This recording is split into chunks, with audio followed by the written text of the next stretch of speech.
اسلام کی بنیاد 5 چیزوں پر ہے: شہادت لا الہ الا اللہ و اقام الصلاۃ و ایتاء الزکاۃ و صوم رمضان و حج البیت۔ نمبر 1 اللہ تعالیٰ کی توحید کی اور نبی اکرم صلی اللہ علیہ وسلم کی رسالت کی گواہی دینا۔ نمبر 2 نماز قائم کرنا۔ نمبر 3 زکوٰۃ دینا۔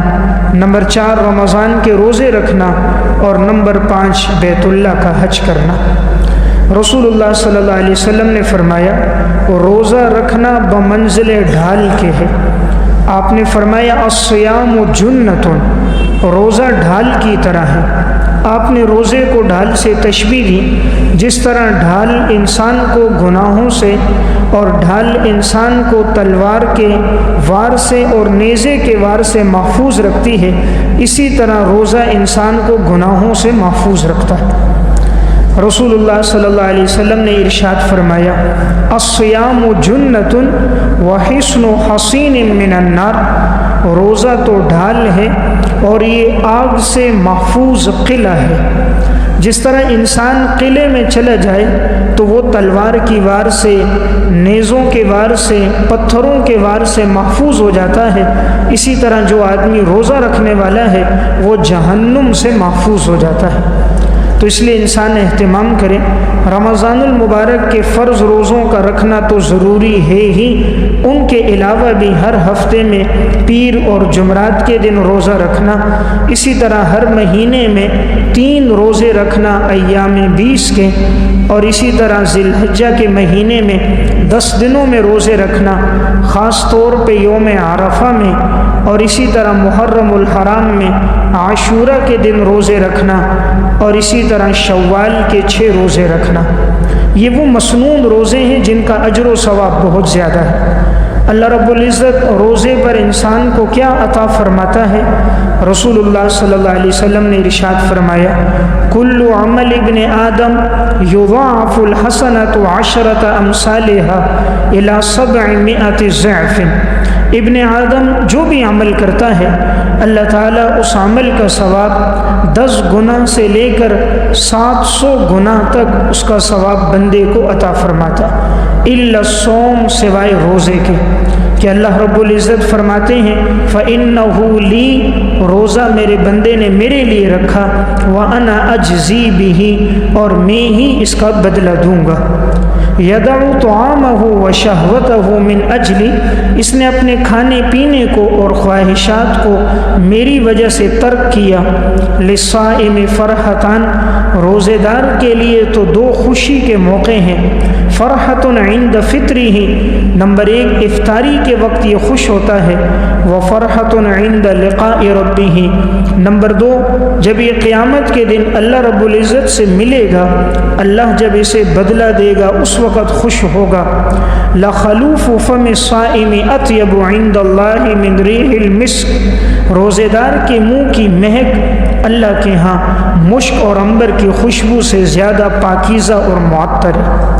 الصوم جنۃ، الصوم جنۃ، روزہ تو بمنزل انسان کے لیے ڈھال کے ہے۔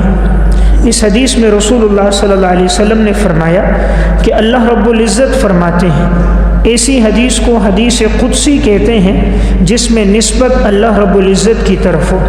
تو اللہ رب العزت فرماتے ہیں ابن آدم جو عمل کرتا ہے میں اسے 10 گنا سے لے کر 700 گنا تک ثواب دیتا ہوں۔ جتنا اخلاص ہوتا ہے اتنا ثواب بڑھتا جاتا ہے۔ اخلاص کم ہو 10 گنا، زیادہ ہو 700 گنا، اس سے زیادہ ہو 7000 گنا، جتنا اخلاص بڑھتا ہے اتنا اجر و ثواب بڑھتا ہے۔ فرمایا ابن آدم کے ہر عمل کا بدلہ اللہ فرماتا ہے میں دیتا ہوں، سوائے روزے کے کہ روزے کا میں خود بدلہ دوں گا۔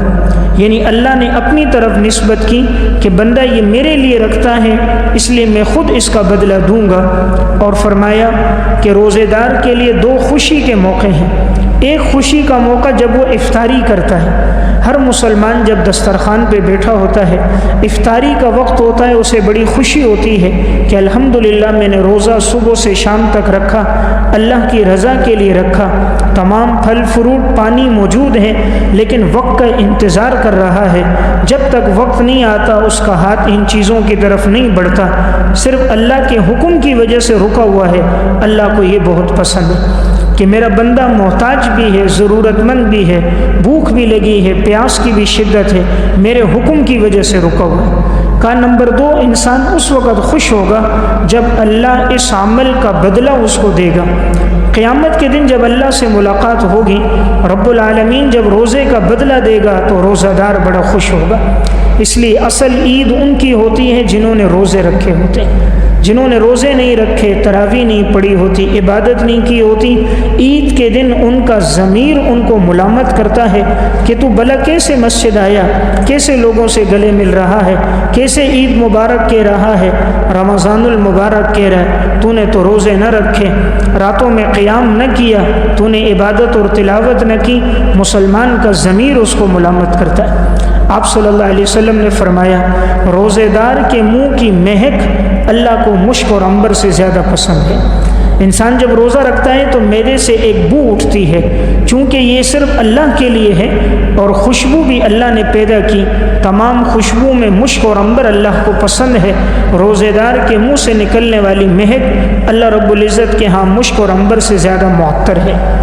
نبی اکرم صلی اللہ علیہ وسلم نے ارشاد فرمایا ان فی الجنت بابا، یقیناً جنت کا ایک دروازہ ہے، یقال لہ الریان، اس دروازے کا نام ہے ریان۔ ریان کہتے ہیں سیراب کرنے والا دروازہ۔ یدخل منہ الصائمون یوم القیامہ، قیامت کے دن اس سے روزے دار لوگ داخل ہوں گے۔ لا يدخل معهم احد غیرهم، ان کے علاوہ کوئی بھی اس دروازے سے داخل نہیں ہوگا۔ یقال این الصائمون، کہا جائے گا کہاں ہیں روزے رکھنے والے؟ فیدخلون منہ، وہ اس دروازے سے جنت میں داخل ہوں گے۔ فاذا دخل آخرهم اغلق فلم يدخل منہ احد، جب آخری آدمی داخل ہو جائے گا تو وہ دروازہ بند ہو جائے گا، پھر وہ کسی ایک کے لیے نہیں کھلے گا۔ یہ بخاری اور مسلم کی روایت ہے کہ اس میں آپ صلی اللہ علیہ وسلم نے فرمایا اللہ رب العزت نے جو جنت کے دروازے رکھے ان میں ایک دروازے کا نام رکھا ریان، اور اس دروازے سے صرف وہ لوگ داخل ہوں گے جو دنیا میں روزہ رکھنے والے ہوں گے۔ تو بہت بڑے اعزاز کی بات ہے۔